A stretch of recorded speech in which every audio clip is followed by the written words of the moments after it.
Revenge of the Sith, one of the most epic, nail-biting, and intense films in the entire Star Wars saga. But what if I told you it was almost even crazier? Well, in the film, there were many deleted scenes that would have completely changed the way we see the movie forever. In this video, we're gonna break down 10 of the wildest deleted scenes, and as the list goes on, they only get more brutal. So let's get right into it. Number 10. Shaak Ti's death. At the start of the film, we kick off with the Anakin and Obi-Wan going on a rescue mission to save the Chancellor. Now, while they eventually saved him and made it out alive, there was a scene here that was entirely cut out. Before rescuing the Chancellor, Anakin and Obi-Wan were gonna come face to face with Grievous here, who had the Jedi Shaak Ti as a prisoner. From there, Grievous began to taunt Anakin and Obi-Wan, but then he did something crazy. We've been waiting for you, stinking Jedi. Without hesitation, he killed Shaak Ti with his saber, but that wasn't quite the end of this scene. Here's where things get actually pretty funny. As the Anakin and Obi-Wan stood there, they began to come up with an escape plan. No. This is not a good time to argue, Master. Then after a while of doing different hand signals, they finally agreed on one. Oh, yes, all right. From there, the two sliced the ground beneath them and were able to escape through the underwater tunnels. In time, they would have made their way through the tunnels until they eventually made it to the elevator to rescue the Chancellor. Although it was a short scene, it would have been pretty cool to see, and plus it showed a pretty funny situation between Anakin and Obi-Wan. Number 9. Qui-Gon Jinn. After Qui-Gon's death in Episode 1, we only got to see him in a few more projects. We saw him a few times in the Clone Wars and later on in the Kenobi show as well. However, he was also going to be in Revenge of the Sith, and here's how. Remember this scene where Yoda's meditating near the end of the film? Well, he was actually speaking to Qui-Gon here. In the scene, Qui-Gon said the following to him. When I became one with the Force, I made a great discovery. With my training, you will learn to merge with the Force at will. Your physical self will fade away, but you will still retain your consciousness. You will become more powerful than any Jedi could imagine.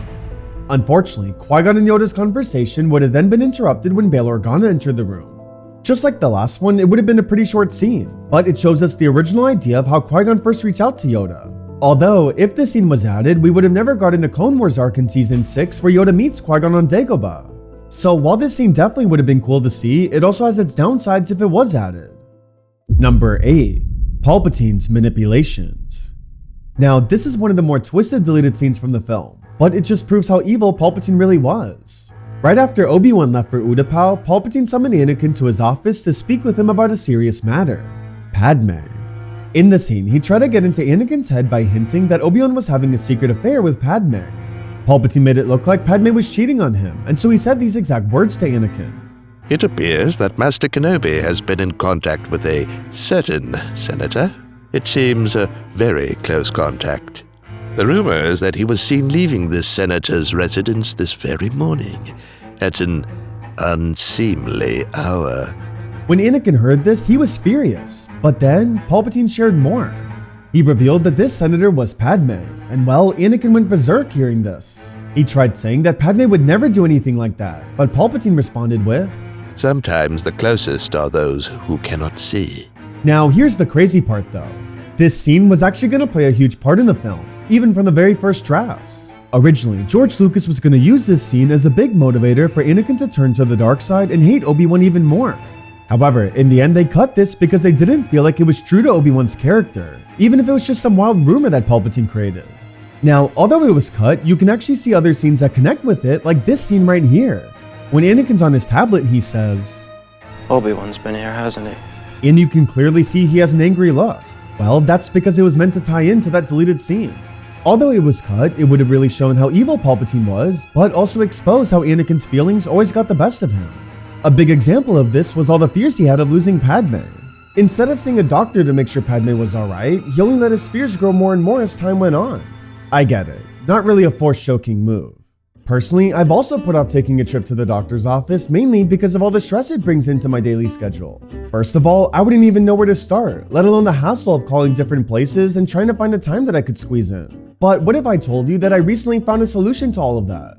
Well, thanks to today's video sponsor Zocdoc, I don't need to worry about that extra stress when looking for the right doctor. You're probably asking yourself though, what is Zocdoc? Well, Zocdoc is a free website where you can search and compare high-quality in-network doctors. Just choose the right one for your needs and click to instantly book an appointment. From mental health to dentistry, eye care, skin care, and everything in between. Zocdoc makes it easy to book in-network appointments with more than 100,000 healthcare providers. With Zocdoc, you can filter for doctors by insurance, location, and specialties, and see reviews by verified patients so you can choose the best, most convenient care for you. The best part is, well, you can book an appointment as soon as you're ready, and with that, you'll receive an appointment usually within just 24 to 72 hours of booking. I know finding the right doctor can usually be scary and time-consuming, but this is where Zocdoc comes in to take care of all that stress for you. Finding care shouldn't feel like a battle between the light and the dark side. With Zocdoc, you've got balance in the Force and a doctor's appointment on the calendar. So go to Zocdoc.com/Vader's Order to find and instantly book a top-rated doctor today. That's Zocdoc.com/Vader's Order to find and instantly book a top-rated doctor today. Thank you so much to Zocdoc for sponsoring us. Now let's get back into our next scene. Number 7. Order 66. We can all agree that Order 66 showed some of the more brutal and darker scenes in Star Wars, but it was almost way worse. In the film, we only saw a few scenes of Anakin at the temple. We saw him march with his clones, we saw him slaughter his youngling friends, and later on we got to see even more flashback footage of him. However, there was one more scene that was almost added. Remember earlier when we showed Shaak Ti's death? Well, she almost had a different death, this time by Anakin. In this scene, we would have seen Shaak Ti meditating inside the temple, and Anakin would have just walked right in and stabbed her with his saber.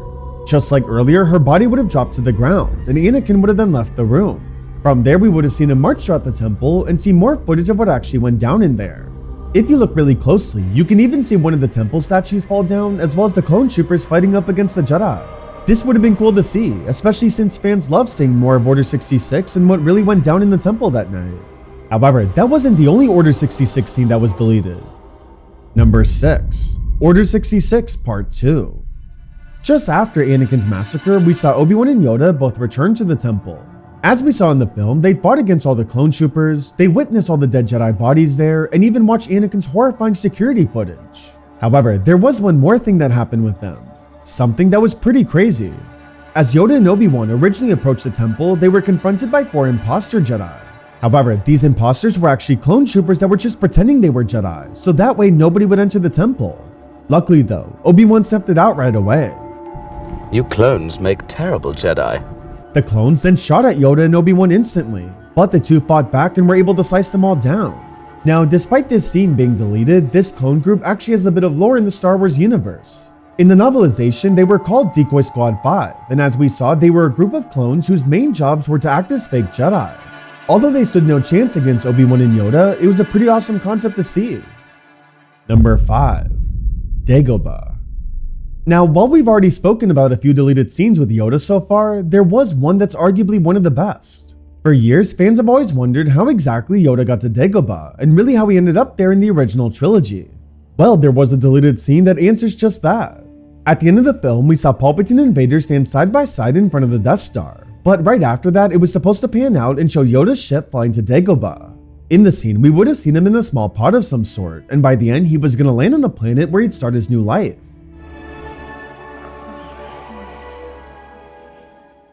Number 4. Mon Mothma.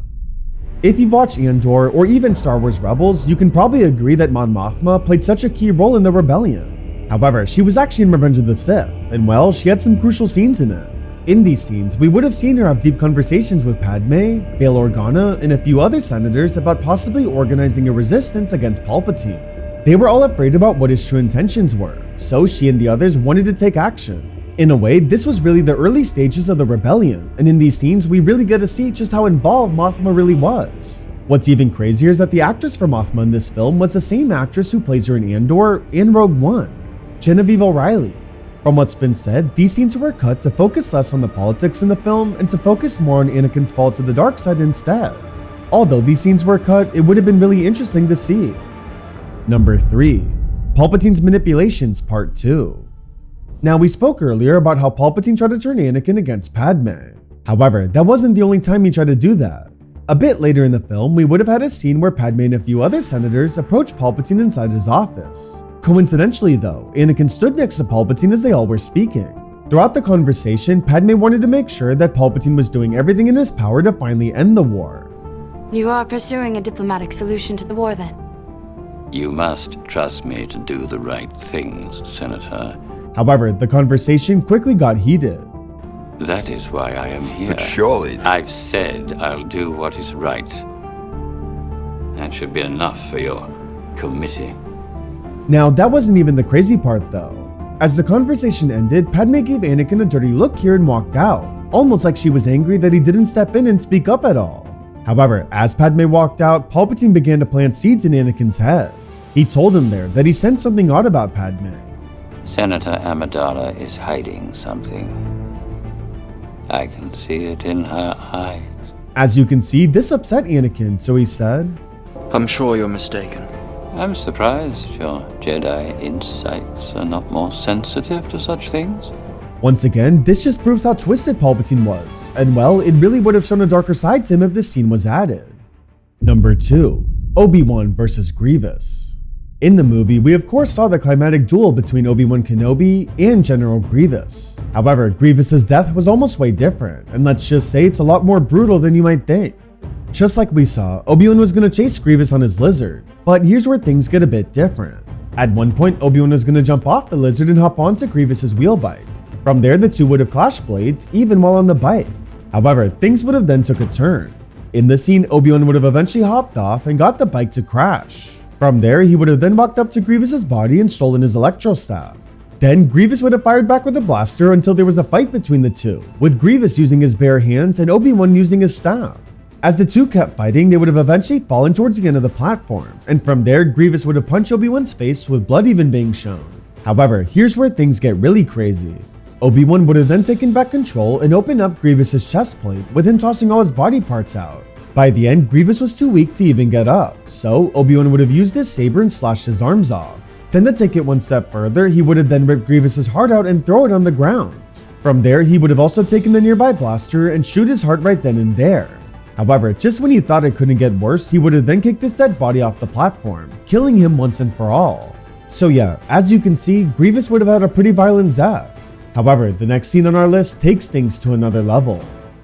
Number 1. Anakin versus Obi-Wan. Now we of course know of the iconic high ground scene and how badly Anakin was chopped up. However, this almost never happened. No high ground, no underestimating power, nothing. See, after Obi-Wan and Anakin swung on the ropes and landed on each of their pods, the duel was going to be a bit more intense. To try to get an edge on Obi-Wan, Anakin would have used the Force to throw lava at him. That way he could really throw him off. Eventually it worked, and as you can see, Obi-Wan's pod started to catch on fire. So in a calculated move, he then jumped onto Anakin's pod.